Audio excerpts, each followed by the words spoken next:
Bien, buenos días a todos. Gracias por venir. Disculpad el retraso, pero bueno, no sé por qué, pero hoy parece que el ordenador mío no quería funcionar por cualquier motivo. Bueno, gracias por la presentación. Capturando similitudes entre procesos de Windows usando Byte-Wide Approximation Machine Algorithms. Como veis, tenemos un título así un poco largo, como siempre. Este es Miguel. El otro soy yo. Y bueno, también cabe decir que esta presentación pues, ha sido hecha como fruto de una colaboración con gente del Centro Criptológico Nacional, ¿vale? Como no sabemos muy bien quién es la persona que está detrás, y ya sabéis que nunca nos dicen sus nombres, pues vamos a ponerle Mr. X. Bien, esta es la agenda para hoy. Primero os voy a contar un poquito de qué va este tema. Segundo, os voy a introducir los algoritmos de Byte-Wise Approximation Matching. Luego hablaremos de la herramienta que hemos desarrollado, que es la herramienta Process Fuzzy Hash. Y luego, tema de experimentos y conclusiones, como siempre. Bueno, vamos para ahí. Supongo que ya sabéis qué es lo que sucede en una respuesta a incidentes, ¿no? Cuando hay un compromiso en una organización, hay algún incidente de seguridad o de seguridad informática, tenemos siempre que intentar tratar de dar respuesta a lo que se conoce como las 6 W, ¿no? Las 6 preguntas, el what, who, why, how, when and where, ¿no? Estas fases, la respuesta a incidentes, la podemos dividir, según el NIST, en 4 etapas diferentes. Tenemos una primera etapa de preparación, una segunda etapa de detección y análisis, una tercera etapa de detección, erradicación y recuperación y una cuarta fase de actividad post-incidente. Bueno, nosotros nos estamos centrando en lo que es el análisis forense de ordenadores y redes, que forma parte de lo que es la detección y análisis dentro de estas etapas definidas por el NIST. Hay 2 formas de hacer análisis forense de discos, que bueno, además está por aquí Antonio, que ahora no lo veo, con el reflejo. Me parece que ayer también estuvo contando alguna cosita de estos. Primero podemos hablar de forense de discos. En el forense de discos, supongo que ya sabéis lo que consiste, es coger un ordenador que ha sido comprometido, o un sistema que ha sido comprometido, e intentar analizar los dispositivos físicos de este sistema. Esto en español es fácil, apagamos el sistema, cogemos el destornillador, quitamos los discos duros o cualquier tipo de dispositivo de almacenamiento y cogemos esos dispositivos, los enchufamos en un lector externo para poder analizarlos. Siempre tenéis que garantizar que ese dispositivo no sufre ningún tipo de escritura para garantizar la integridad de las pruebas, ¿no? Y bueno, por supuesto hay que usar herramientas forenses como OSS, FTK, Encase, etc. Esto es el forense de discos. Por otra parte, tenemos el forense de memoria. En el forense de memoria lo que consiste es en coger un volcado de memoria y analizar qué es lo que está dentro de él. Tenéis que pensar al final que lo que contiene un volcado de memoria del sistema es todo aquello que estaba en ejecución en el momento de la captura de ese volcado. O sea, cada una de esas partes o cada uno de esos detalles que están dentro de la memoria se llaman artefactos de memoria o memory artifacts. Pueden ser procesos en ejecución, pueden ser conexiones que estaban abiertas en el momento de la captura, paquetes de red, totales o parciales, ¿vale? Por el modo de funcionamiento del sistema operativo, hay determinadas zonas de memoria pues, que no se van a quedar liberadas del todo, por lo tanto, pues, pueden contener información total o parcial. Bueno, ¿y cómo encontramos un malware? Bien, en el caso del forense de disco, esto yo creo que todo el mundo lo conoce, ¿no? Vamos a coger todos los ficheros, vamos a calcular su firma MD5, SH1, SH256, es lo más común, ¿no? La primera fase de análisis estático, y miramos qué pasa con esas firmas. Cada una de estas firmas se conocen como un hash criptográfico. Matemáticamente estaríamos hablando de que son funciones one way, ¿no? Funciones que es muy fácil computarlas, pero es muy difícil revertirlas. Estas funciones van a proporcionar un valor, que es el valor hash, o también llamado xdigest. Vale. Hasta aquí todo el mundo de acuerdo, ¿no? Los hashes criptográficos tienen una propiedad interesante, que es por lo que se usan, que es la propiedad conocida como efecto avalancha.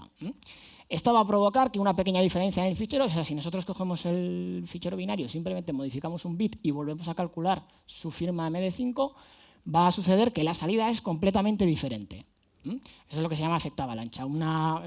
Pensad, si queréis, en el efecto mariposa, ¿no? O sea, una pequeña modificación en la entrada va a producir una gran modificación en la salida. Esto es lo que produce que haya gente que se dedica a desarrollar malware, ¿no? Pues que aplique técnicas de ofuscación, simplemente reordenando funciones o o aplicando algún tipo de otro software de ofuscación que provoque que el mismo malware no sea detectado porque su hash es diferente. Cuando estamos hablando de detección estática. Bueno, la similitud, en este caso, cuando yo calculo los hashes criptográficos y miro a ver si dos ficheros son iguales, al final lo que obtengo es una similitud 0,1. La similitud 0,1, que lo he puesto ahí entre llaves, para los no matemáticos, que esté entre llaves quiere decir que es un intervalo entero. O sea, o me da 0 o me da 1. No tengo más. O negativo o positivo. ¿Y cómo encontramos malware en un forense de memoria? Me vais a decir, joder, pues lo mismo, ¿no? Cojo todo lo que hay en la memoria, los artefactos de memoria, calculo su firma y apañado. Bueno, pues esto, incorrecto. Voy a ver si puedo hacer una demostración aquí. A ver, es que esto es un Windows y esto hay que tocarlo con cuidado. Ya se está viendo.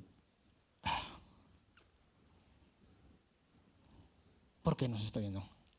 ¿Tengo que cerrar aquí? ¿Cierro aquí? Joder, yo solo quería minimizar, macho. Bueno, ahora sí que lo veis, ¿no? Venga. Y yo aquí había puesto una carpeta, que no sé dónde está. O igual no la he copiado. Espero que no tengas nada por aquí que nos pueda enseñar. A ver. Vale. Bueno, vamos a... Aquí yo tengo 3 ficheros que, gracias Miguel, me sacó de las máquinas de experimentación. ¿No? Lo que tenemos aquí son, por un lado, el fichero winlogon.exe, que no sé si lo conocéis, es un fichero del sistema de Windows, que básicamente es el que se encarga de que vosotros podáis entrar en vuestro equipo de Windows. Que, a ver si sale por aquí el tamaño, 200 y pico, eso, 280K, ¿no? Y por otro lado tenemos aquí 2 volcados, 2 procesos que hemos recuperado de la memoria de 2 máquinas, bueno, en este caso de la misma máquina, ¿no? Son 2 volcados de la misma máquina, que es un Windows 7 x86. Son los 3 binarios, digamos, vienen de la misma máquina. Lo único que este es el binario que está en el disco y estos son 2 volcados de 2 procesos recogidos en diferentes ejecuciones. Vale, si yo aquí ahora calculo, esto lo iba a hacer con una terminal, pero claro, como no ha querido funcionar, pues vamos a hacerla aquí como si fuéramos de Windows. A ver si sé. Venga. Bueno, si aquí veis, tenemos este hash tan bonito, ¿no? El MD5 aquí del original, ¿vale?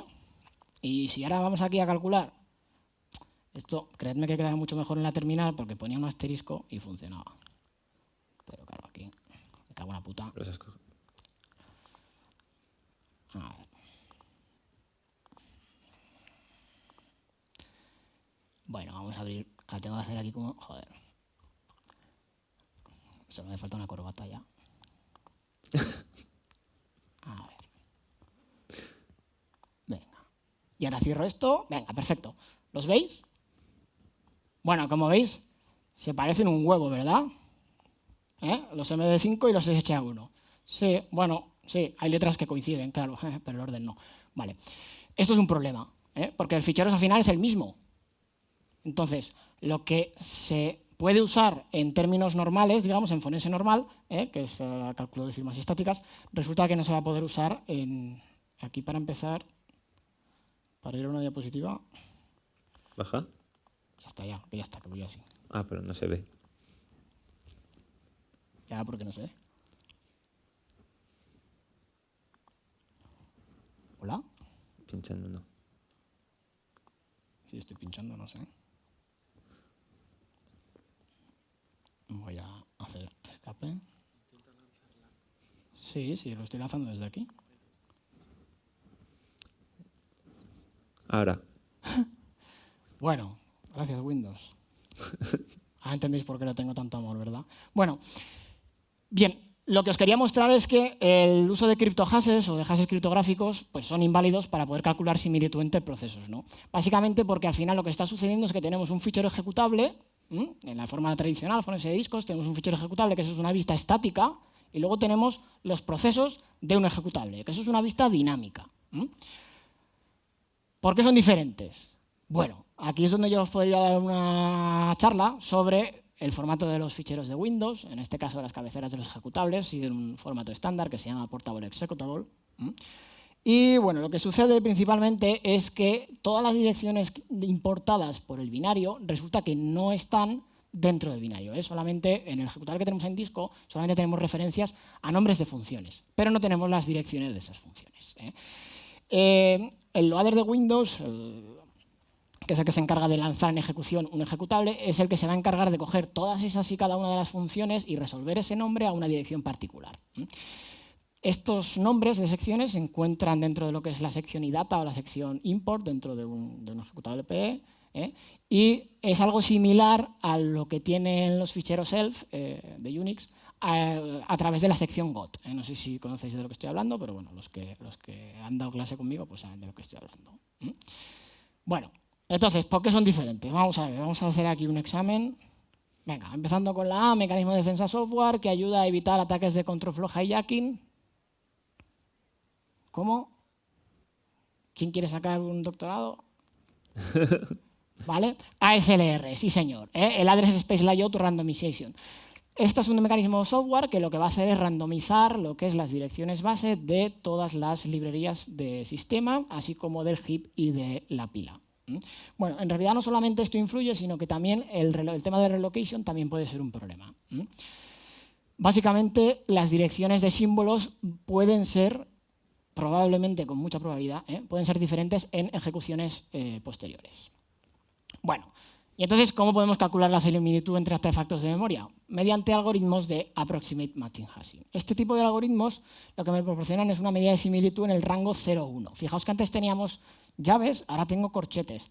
Tengo corchetes porque estoy hablando de que es un intervalo real. Es decir, lo que me está dando es un porcentaje de similitud. Bien, en este tipo de algoritmos hay diferentes aproximaciones. Tenemos bytewise, en los que voy a coger la ristra de bytes y voy a calcular el hash y fiesta. Tenemos sintácticos, donde ya este tipo de algoritmos, digamos, usarían lo que es la estructura interna del objeto, el conocimiento de la estructura interna del objeto para poder calcular el hash. Y en el caso de los semánticos, lo que se usan son atributos más contextuales, ¿no? Hay también dos interpretaciones de estos algoritmos. Tenemos el resemblance, que quiere decir calcular cómo de común, si yo calculo la similitud de dos objetos, estoy calculando cómo de comunes son. Y luego el containment, que quiere decir yo tengo un objeto grande y trato de localizar si tengo un objeto más pequeño dentro de él. Bueno, nosotros nos hemos centrado en lo que son algoritmos byte-wise approximation matching y a partir de aquí dejo a Miguel que haga su magia. Vale, yo os voy a hablar de los principales tipos de algoritmos de los 4 que hemos usado, que son los 4 principales tipos de algoritmos. El primero es DCFLDD, es del tipo Block-Based Hashing y es de 2002. Realmente es una mejora sobre el programa DD de Linux, que es de copia de ficheros, y este simplemente lo que hacía era generar hashes de los diferentes bloques que iba copiando para garantizar que no se habían modificado. La generación de hashes de similitud lo que hace es simple. Divide la entrada en tantos bloques como un tamaño, o sea, elige un tamaño y divide la entrada en bloques de ese tamaño. Y cada uno de cada uno de esos bloques genera un hash y concatena esos hashes. Entonces, para medir la similitud entre dos ficheros o datos de entrada, lo que hace es calcular el número de hashes que hay en común entre el total de hashes que hay entre ambos. Esto tiene un problema.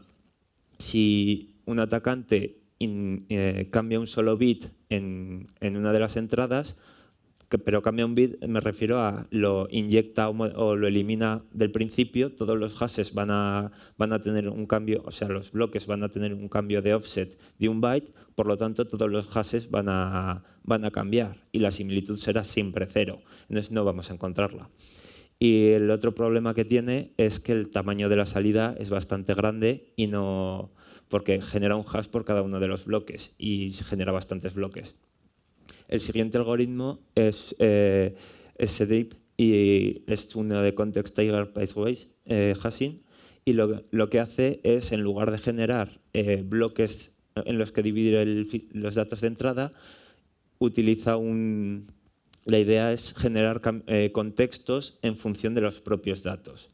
Entonces, lo que tiene es un algoritmo de Rowley hashing que coge 7 bytes y cada vez que esos 7 bytes encajan con un valor que él espera, genera el cambio de contexto y entonces utiliza un hash tradicional, un cryptohash, para generar un identificador de ese contexto entero.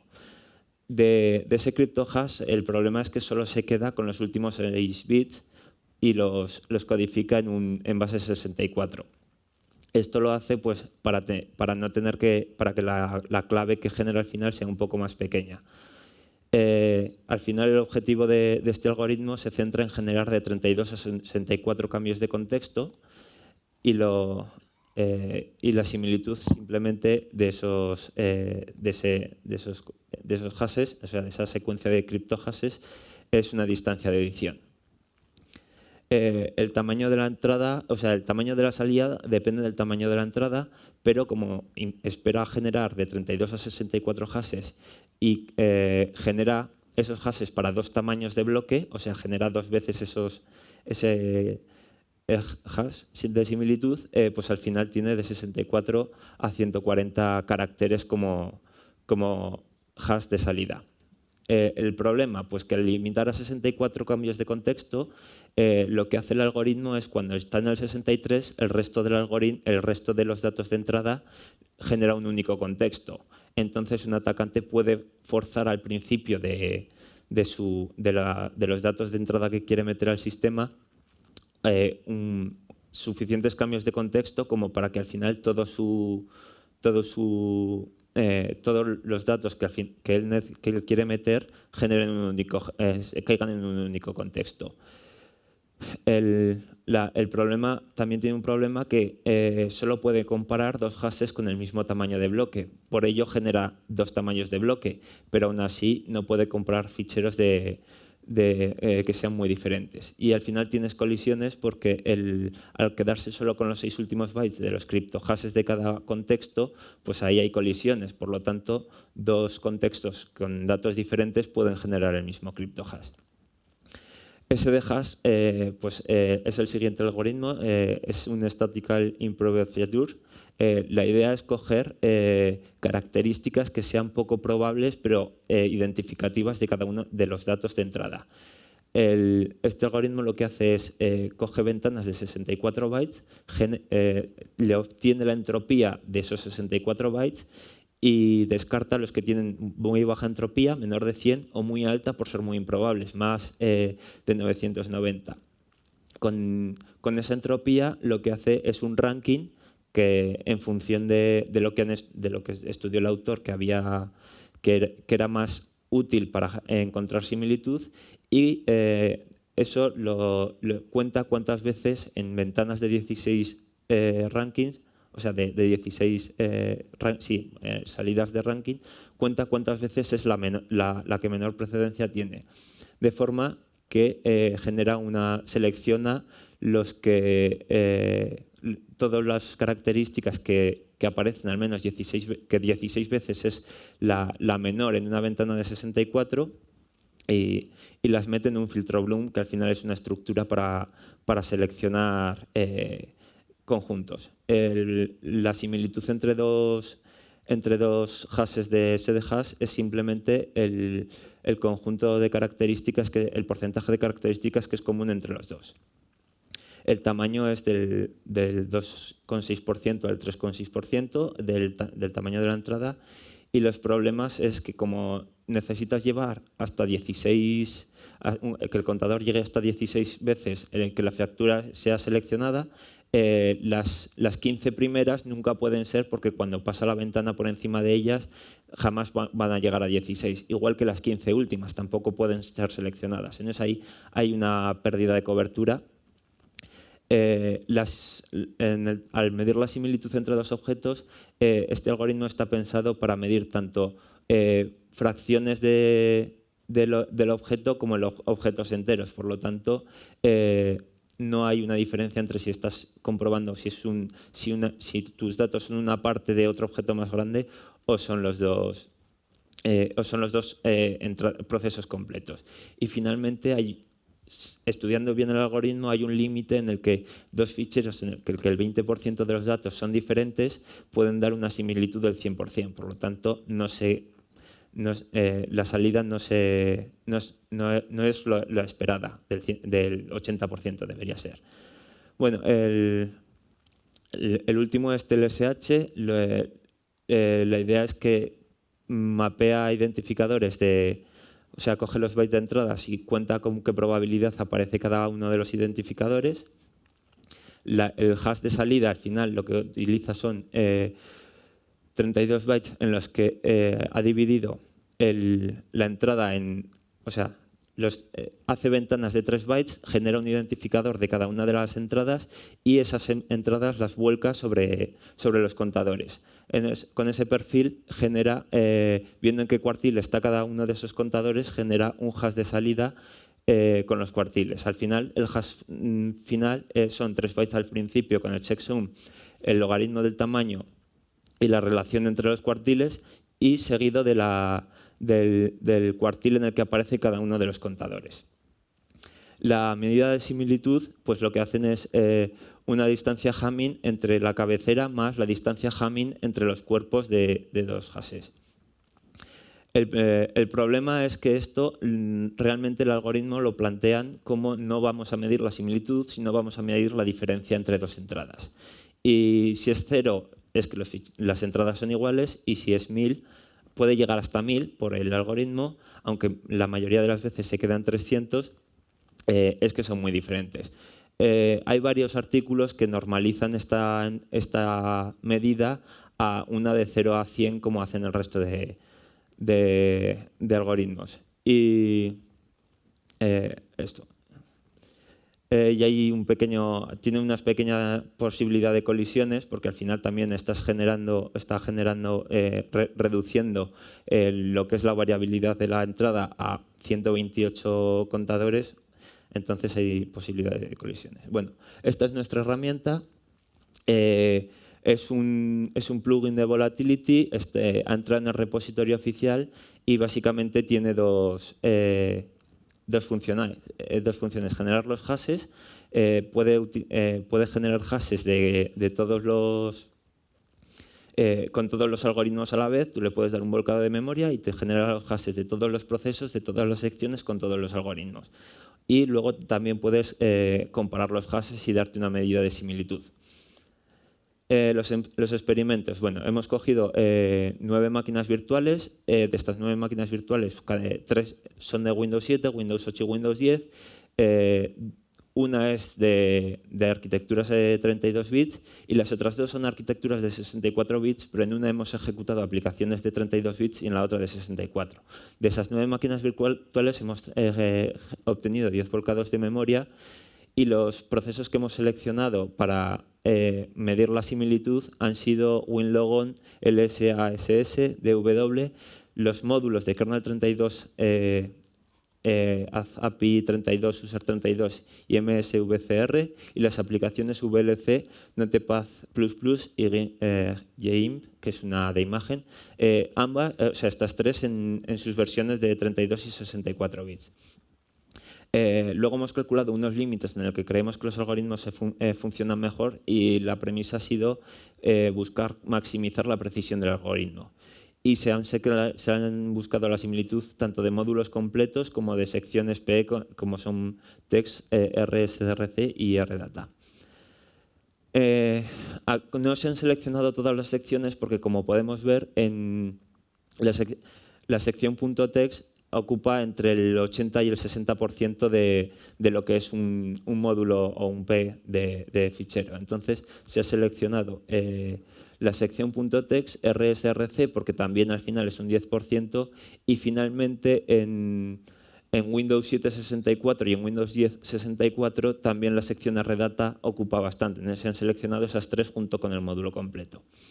Aquí tenemos los resultados. Las líneas son la similitud de cada uno de los algoritmos para el módulo completo y para las tres secciones. Las barras rosas son el porcentaje de ceros que tienen esas secciones, porque así como SD hash elimina los ceros, DCFLDD funciona mejor cuanto más ceros hay. Y podemos ver que, para el módulo completo en Windows, o sea, para los procesos de Windows 7, pues hay similitudes. Al final estamos comparando procesos que son de la misma aplicación.